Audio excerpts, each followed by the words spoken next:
The data pad slipped from David's fingers and clattered onto the metal floor of his small quarters. Another negative report. Another dead end. Another colony that had never seen his wife Anna or his daughter Lucy. He bent down to pick up the device, his joints protesting after 10 long years of searching across the galaxy. The transport records from Earth's evacuation day were incomplete at best. When the alien coalition forces had attacked humanity's homeworld, panic had ruled the evacuation. Families were separated in the chaos. Children lost their parents. Spouses were torn apart as desperate crowds pushed toward any ship that would take them away from the dying planet. David had been a military escort that day, helping load civilians onto transports while enemy ships rained fire from above. He remembered the last time he saw Anna and Lucy. They were boarding Transport 7 with about 300 other refugees. Anna had pressed a small photo into his hand and shouted over the noise that she loved him. Lucy had been crying, scared by all the explosions and screaming. David had promised to find them after the evacuation was complete. That was 10 years ago. The coalition races thought humans were strange.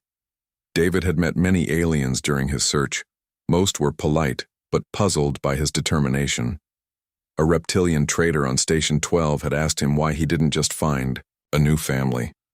An insect-like diplomat had suggested that David's time would be better spent helping humanity rebuild, rather than chasing ghosts.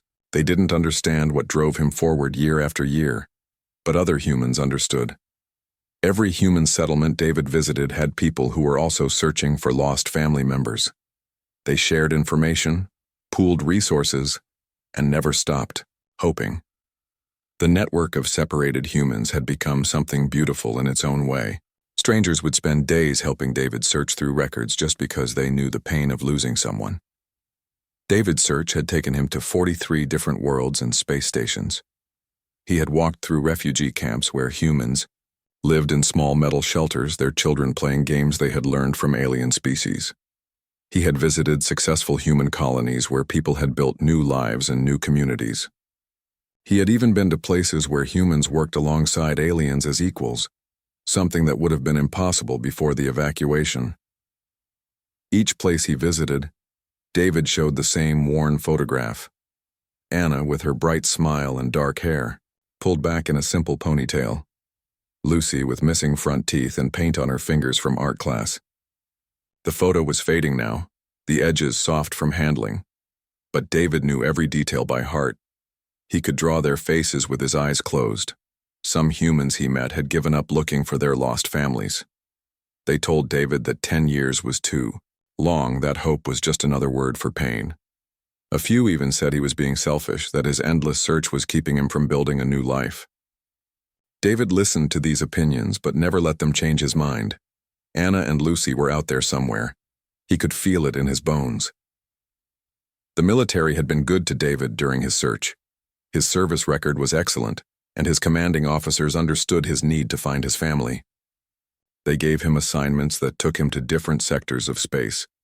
They let him use military databases to search for civilian records. Some officers even helped him personally, spending their own time making inquiries and following leads. David's reputation had grown over the years. Other species in the coalition had begun to hear stories about the human who never stopped searching. Some called him obsessed, others called him devoted. A few called him crazy, but many had started to see his search as something special about humans in general. They began to understand that humans had a different relationship with love and family than most species. The Centaurians, with their logical minds, had trouble understanding why David wouldn't accept statistical reality.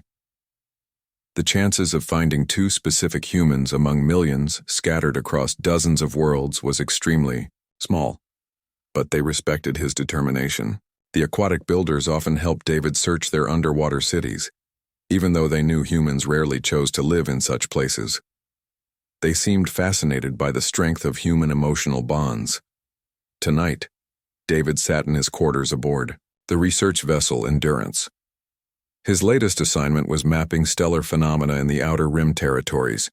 It was good work, important for science, but David's real purpose was always the same.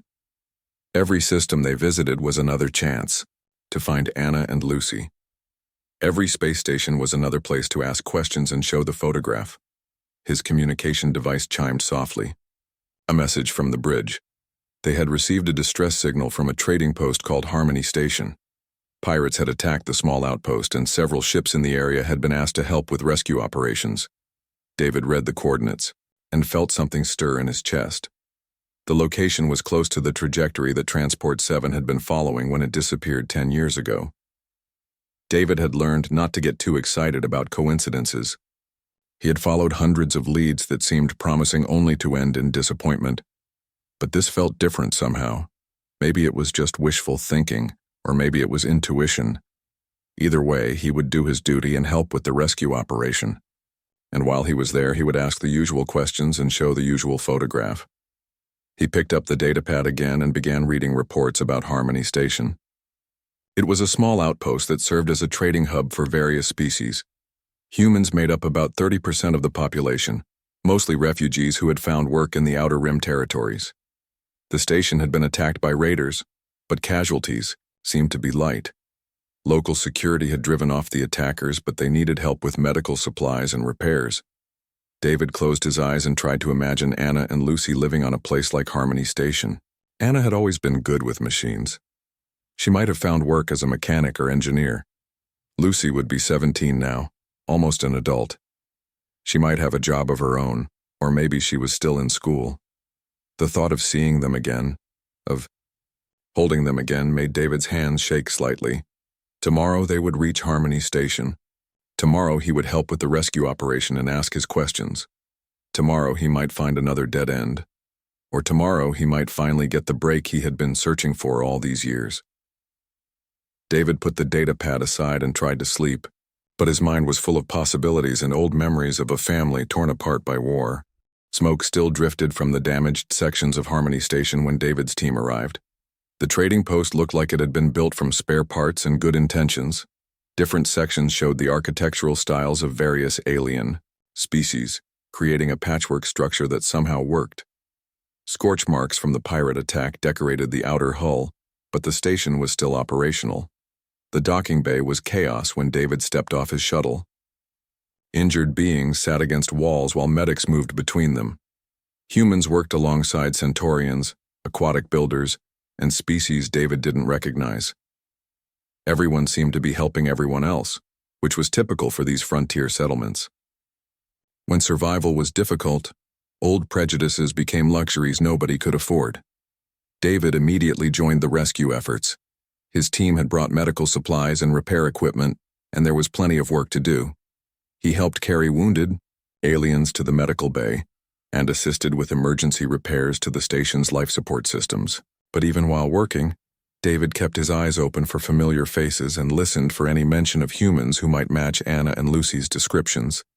The station manager was a tired-looking human named Roberts who had been running Harmony Station for 8 years. He thanked David's team for their help and explained what had happened. A group of raiders had demanded protection money, and when Roberts refused, they had attacked. The station's small security force had fought them off, but not before the pirates had caused significant damage. After the immediate crisis was handled, David approached Roberts with his usual request. He pulled out the worn photograph and asked if the man had ever seen these particular humans. Roberts studied the image carefully, his face showing the kind of sympathy that David had seen thousands of times over the past 10 years. Roberts shook his head slowly, but something in his expression made David press further. Roberts admitted that many humans had passed through Harmony Station over the years and he couldn't remember everyone. He suggested that David talk to some of the long-term residents who might have better memories for faces. David spent the next day interviewing station residents while his team continued helping with repairs. Most conversations followed the same pattern. People looked at the photograph, tried to remember, and apologized when they couldn't help. David had learned to accept these disappointments without letting them crush his spirit. Every negative answer was still information, still progress in eliminating possibilities. The breakthrough came from an unexpected source. David was helping repair a damaged cargo loader when an elderly Centaurian dock worker approached him. The alien's skin was leathery from years of working in the harsh environment of space stations, and his movements were slow, but precise. He had been watching David work and seemed curious about something. The Centaurian introduced himself as Vac and asked about the photograph David had been showing around the station. David explained his search, expecting another polite negative response, but Vac surprised him by asking to see the picture again. The alien studied it for a long moment, his large eyes focusing intently on the faces. Vac pointed at Anna in the photograph and said he remembered her. She had worked on Harmony Station about 5 years ago, maybe 6. He remembered because she was one of the best human mechanics he had ever seen. She could fix things that even experienced Centaurian engineers couldn't figure out.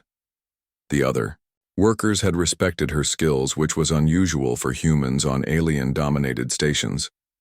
David's heart began beating faster, but he forced himself to stay calm. He had experienced false hope before when people thought they recognized the photograph. He asked Vac to describe the woman he remembered, trying to get details that would confirm whether it was really Anna. Vac described a human woman with dark hair who always wore practical work clothes. She had been quiet, but friendly, and she worked harder than anyone else in the mechanical section. Most importantly, she had been searching for someone too. Vac remembered her asking questions about ship schedules and passenger lists, as if she was trying to find a way to reach a specific destination. The description sounded like Anna, but David needed more proof. He asked about the child, Lucy, who would have been around 12 years old at the time. Vac's face brightened at this question. Yes, there had been a human girl who helped in the station's small school. She was good with languages and often translated for alien children who were learning human speech. The girl had her mother's dark hair but was more outgoing and talkative. David felt dizzy with hope and fear. This was the strongest lead he had, found in 10 years of searching. He asked what had happened to them, why they had left the station. Vac explained that Anna and Lucy had departed suddenly one day. Anna had booked passage on a merchant vessel without giving much explanation to her co-workers. She had seemed excited about something, as if she had finally found the information she was looking for. The dock worker remembered which ship they had taken because it was unusual for humans to travel that far into the Outer Rim territories. The merchant vessel was called the Wandering Star, and it had been heading toward the Kepler colonies, some of the most distant human settlements in known space. The journey would have been expensive and dangerous, but Anna had seemed determined to make the trip. David asked more questions, desperate for any additional details. Vac remembered that Anna had asked specifically about ships going to Kepler, space. She had been saving money for months to afford passage for herself and Lucy. The morning they left, the girl had seemed sad to leave behind friends she had made at the school, but she was also excited about seeing someone again. The pieces were starting to fit together in David's mind. Anna had been searching for him just as he had been searching for her. She had worked on Harmony Station to earn money and gather information about his possible whereabouts. When she learned something that pointed toward the Kepler colonies, she had taken Lucy and continued their journey. They were looking for him too. David thanked Vac repeatedly for the information. The Centaurian seemed pleased to have helped and wished David luck in finding his family. As David walked back to his shuttle, his mind was already racing ahead to the next phase of his search. The Kepler colonies were 3 weeks away by the fastest route, but they represented the best lead he had found in a decade. His team noticed David's excitement when he returned to their ship. He explained what he had learned, and they immediately volunteered to extend their mission to include the Kepler colonies. Some of them had been with David for several years and understood how important this search was to him. Others were newer crew members, but they had all come to respect David's dedication to finding his family. The ship's first officer, a practical Volnari named Sten, helped David plan the route to Kepler space.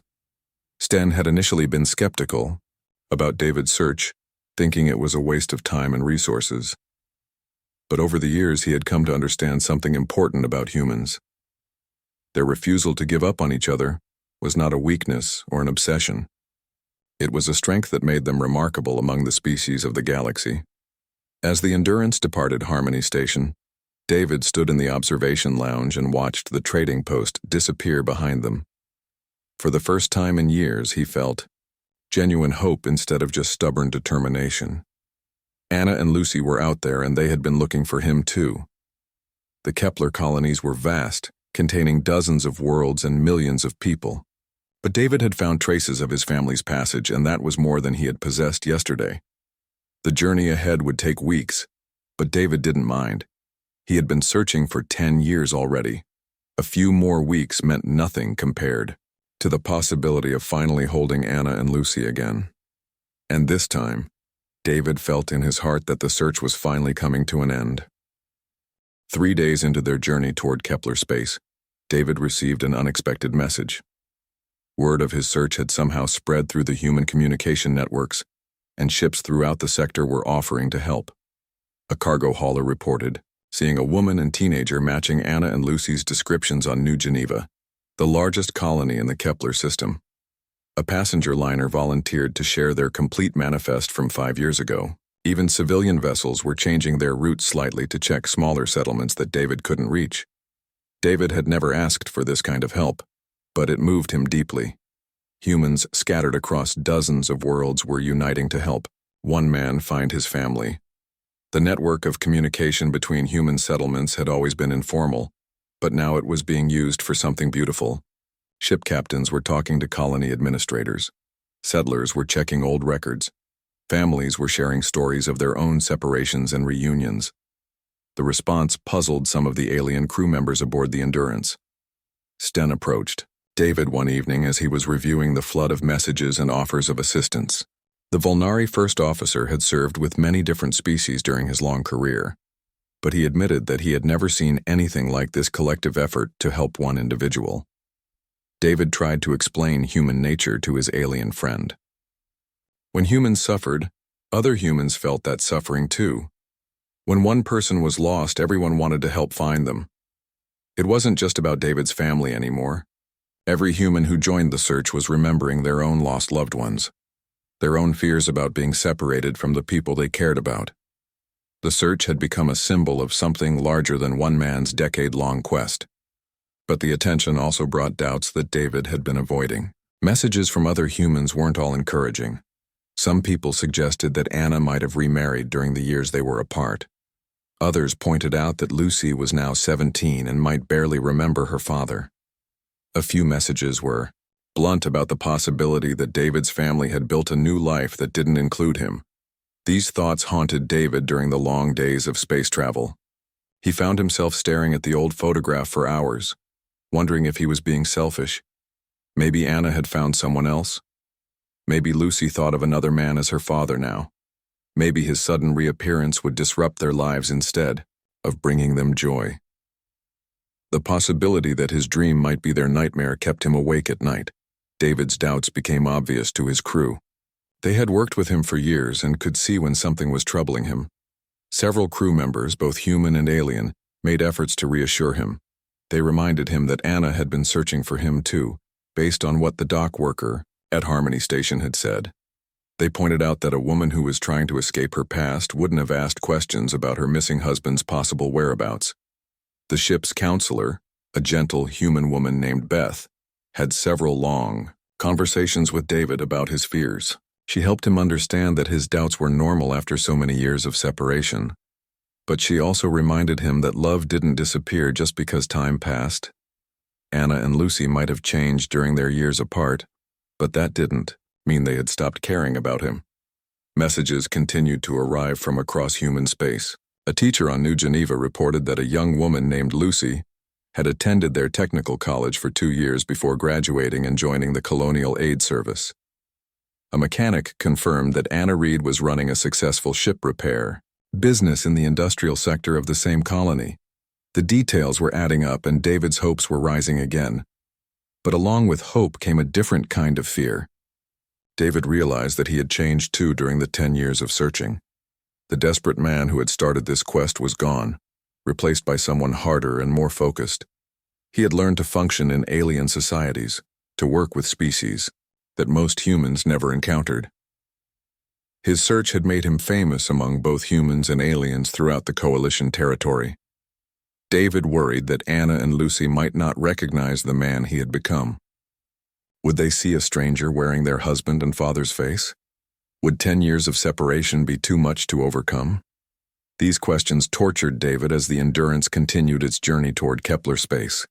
The ship encountered other vessels during their travel, and David's reputation often preceded them. A coalition patrol ship offered to share their long-range sensor data to help locate specific colonies. An alien merchant vessel invited David aboard to meet their human crew members, thinking they might have information about the Kepler settlements. Even species that had once been enemies of humanity were now helping with his search. David began to understand that his quest had become larger than his personal mission. Aliens throughout Coalition space were watching to see if the human would find his family. Some were betting against him, saying that 10 years was too long and space was too vast. Others had become invested in his success, seeing it as proof that love could overcome any obstacle. David's search had become a test of human determination in the eyes of the galaxy. The pressure was enormous, but David's crew helped him cope with it. They reminded him that he wasn't searching for his family to prove anything to aliens. He was doing it because he loved Anna and Lucy, and because giving up was not in his nature. The attention from other species was just a side effect of human stubbornness, not the goal of the mission. 2 weeks into their journey, they encountered a human passenger ship called the New Dawn. The captain invited David to speak with their passengers, many of whom had their own stories of family separation during the evacuation from Earth. David found himself in a large meeting room, surrounded by humans who understood exactly what he was going through. An elderly woman told him about finding her brother after 15 years of searching. A young man described his reunion with parents he had thought were dead. A middle-aged couple explained how they had located their adopted daughter on a colony halfway across the galaxy. Every story was different, but they all shared the same themes of persistence, hope, and love that refused to die.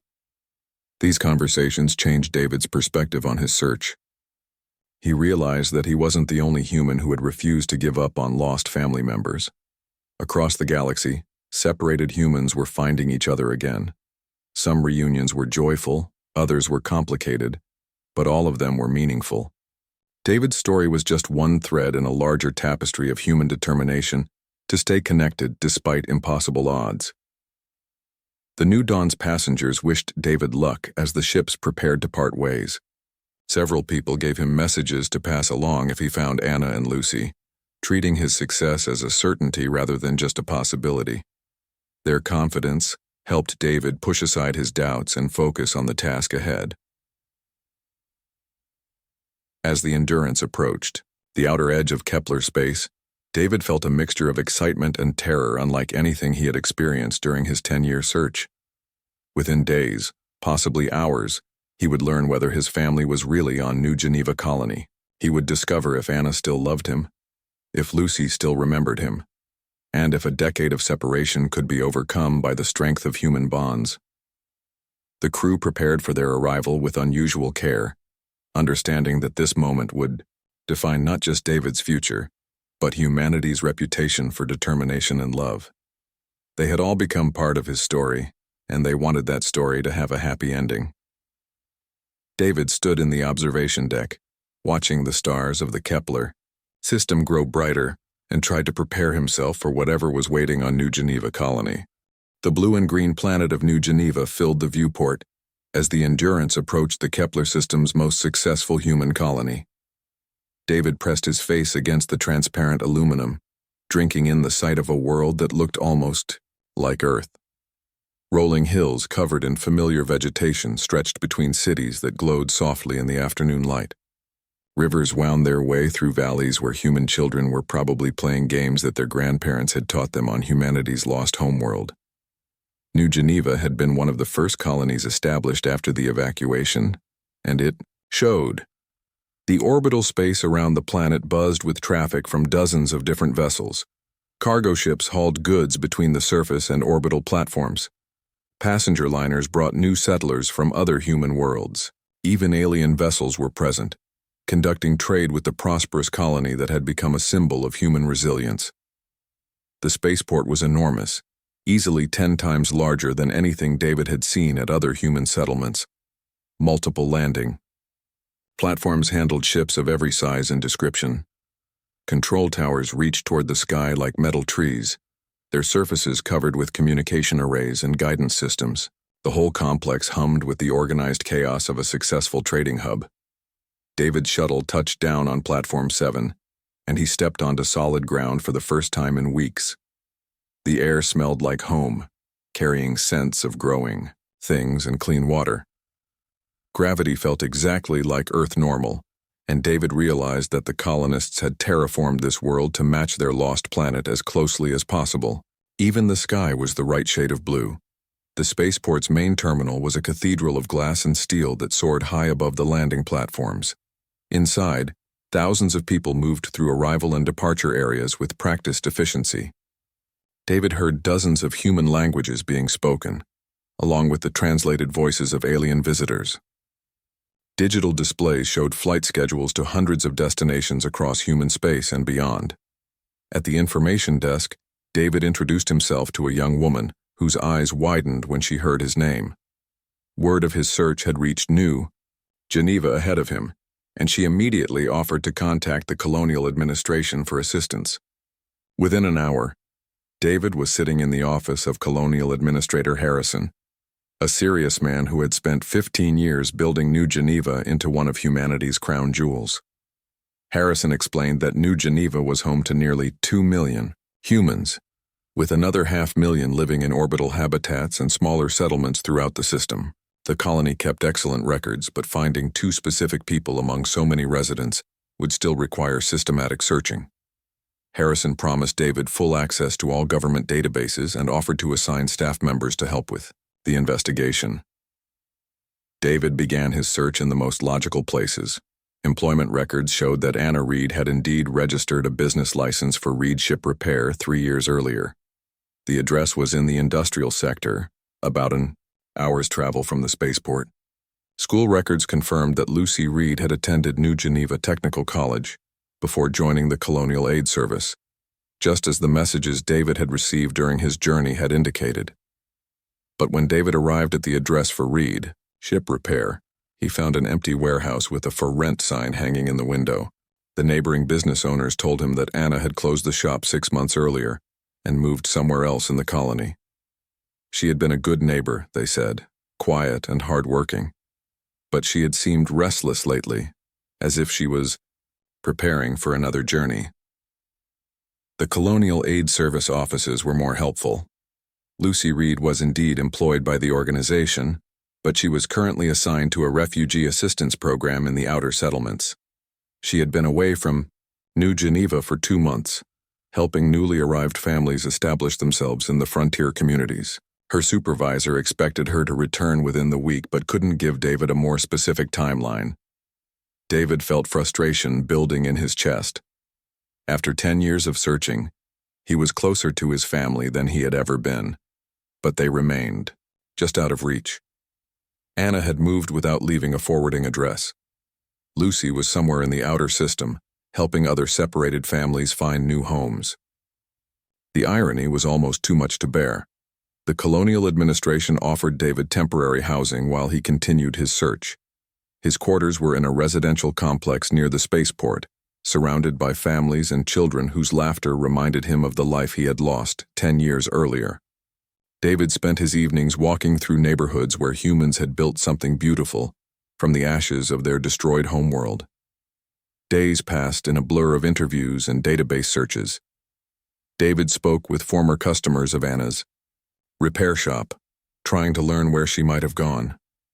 He contacted refugee assistance workers who had served with Lucy, hoping they might know her current location.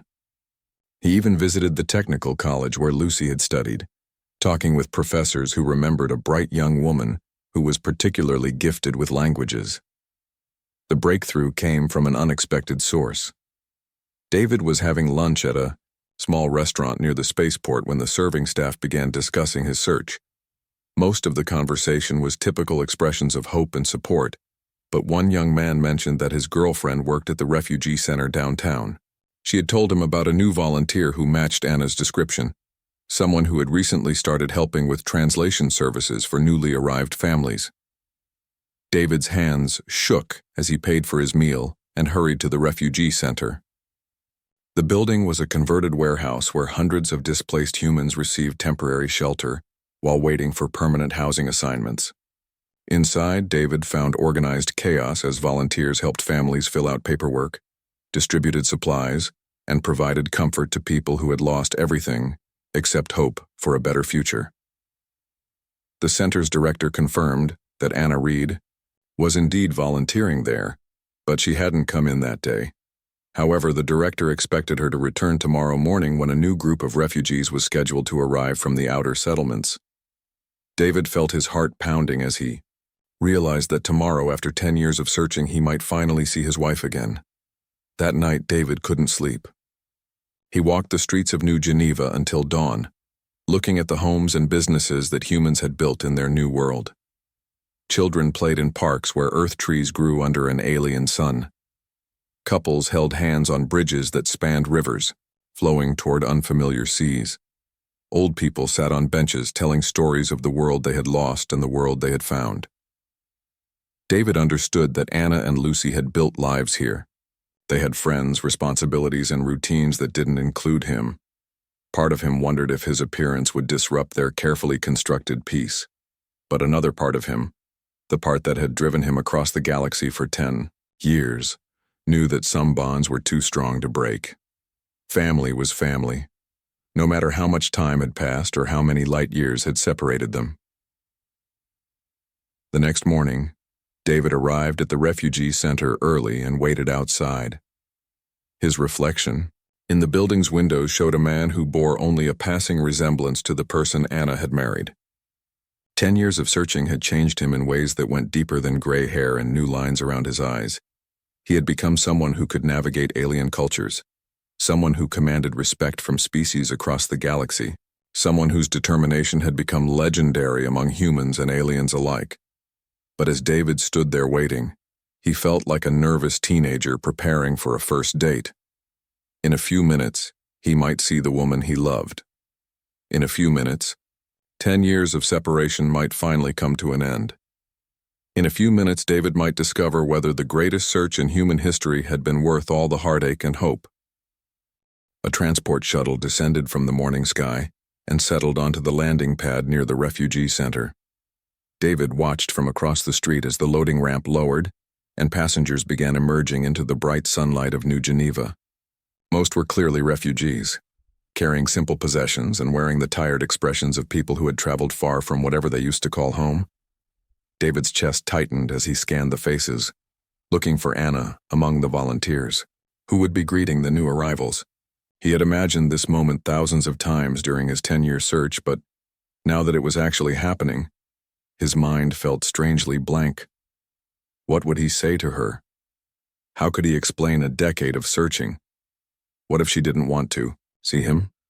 Then she appeared at the top of the shuttle's ramp and David's world stopped moving. Anna looked older, her dark hair now touched with silver and her face marked by years of experience he hadn't shared. But her smile was the same warm expression that had sustained him through countless lonely nights in space. She wore simple work clothes and carried a data pad, clearly in charge of helping the refugees navigate their arrival procedures. Anna began guiding a family with small children toward the refugee center, speaking to them in gentle tones while pointing out important locations around the spaceport. Her voice carried across the distance, and David felt tears starting in his eyes as he heard the familiar sound for the first time in 10 years. She moved with confident purpose, clearly someone who had found meaningful work helping others rebuild their lives. David forced his legs to move, crossing the street with steps that felt like they belonged to someone else's body. Anna was focused on her refugees and didn't notice him approaching. She was explaining something about meal times and medical services when David stopped about 10 feet away, suddenly unsure how to announce himself. A little girl in the refugee group saw David first and tugged on Anna's sleeve, pointing in his direction. Anna looked up from her data pad with a polite smile, ready to help another volunteer or answer another question. The smile froze on her face as her eyes focused on David's familiar features. Her data pad slipped from her fingers and clattered onto the pavement. For several heartbeats, neither of them moved. Anna's expression cycled through disbelief, shock, and something that might have been fear. David felt his own face crumpling with emotion as he looked at the woman he had searched for across half the galaxy. 10 years of separation, 10 years of doubt, 10 years of hope that had sometimes felt like torture, all came crashing down on him at once. Anna took a tentative step forward, then another. Then she was running toward him with tears streaming down her face. David opened his arms and she crashed into his embrace, holding him with desperate strength while both of them sobbed. The refugees watched in confusion until other volunteers explained what was happening. And then their faces lit up with joy as they witnessed a miracle of love, surviving impossible odds. David buried his face in Anna's hair, breathing in her familiar scent and feeling the solid reality of her body against his. She was real. She was here, she was alive, and she was holding him like she never wanted to let go. The years of searching, the endless disappointments, the nights when he had almost given up hope, all of it was justified by this single moment of connection. Anna pulled back just enough to look at his face, her hands trembling as she touched his cheek. She tried to speak but could only manage broken phrases between sobs. David found his voice first, whispering her name over and over like a prayer. They held each other again, ignoring the growing crowd of people who had stopped to watch the reunion. A familiar voice cut through David's overwhelming emotions, speaking his name with wonder and uncertainty. He looked up to see a young woman approaching from the refugee center, tall and confident with Anna's dark hair and his own stubborn chin. Lucy had grown into a beautiful adult, wearing the uniform of the Colonial Aid Service and carrying herself with the poise of someone who had found her place in the world. David's breath caught as he looked at his daughter. She had been 7 years old when they were separated, a little girl who loved drawing pictures and asking endless questions about everything. Now she was 17, old enough to vote and work and make her own decisions about life. She studied his face with intelligent eyes, clearly trying to reconcile her childhood memories with the man standing before her. Anna reached out and took Lucy's hand, drawing her into their embrace. Lucy came hesitantly at first, then with growing enthusiasm as buried memories surfaced and emotional connections rekindled. David found himself holding both of the most important people in his life, complete strangers who were also the other half of his soul. The crowd around them had grown, to include refugees, volunteers, spaceport workers, and random passers-by who had heard about David's search. Humans and aliens alike watched with visible emotion as the famous searcher finally found his family. Even the normally stoic members of David's crew had tears in their eyes as they witnessed the reunion they had hoped for, but never quite believed, would happen. Lucy was the first to speak clearly, her voice carrying a mixture of wonder and cautious joy. She told David that she remembered him, that Anna had kept his picture and told stories about him throughout their years of separation. Anna had never stopped believing that someday they would be reunited, even when practical people suggested that hope was foolish after so much time had passed. Anna explained that they had been searching for David too, but without the resources and connections that his military service had provided. They had moved from world to world, following rumors and chasing leads that usually ended in disappointment.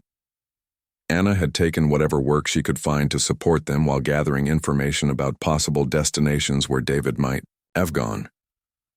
David learned that his family had heard about his search through the human communication networks. They had known for months that he was looking for them, and Anna had been dividing her time between her volunteer work and monitoring space traffic for any sign of his ship. Lucy had requested assignment to refugee assistance programs partly because she hoped to encounter people who might have information about her father's location. The three of them talked for hours, filling in gaps and sharing stories from their years apart. David told them about his search across dozens of worlds and his growing reputation among alien species.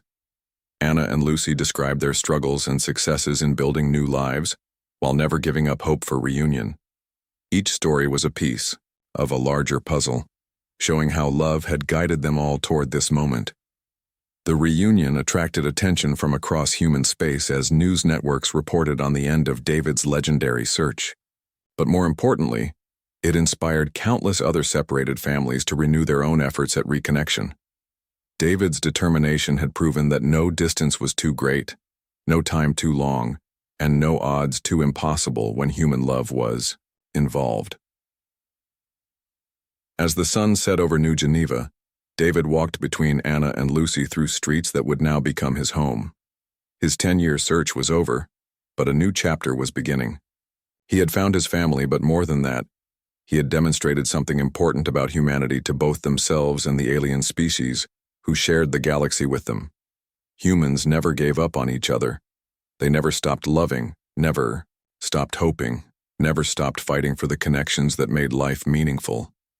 David's search had become a symbol of human determination, but the reunion was proof of something even more powerful. Love could survive any separation, overcome any obstacle, and bridge any distance if the people involved refused to let it die. The galaxy had watched David search for 10 years, and now it watched him find what he was looking for. The lesson was clear to every species that witnessed the reunion. Humanity's greatest strength was not their technology or their military prowess. It was their absolute refusal to abandon the people they loved, no matter how hopeless the situation might seem. David Reed had found his wife and daughter, and in doing so, he had shown the universe what it truly meant to be human.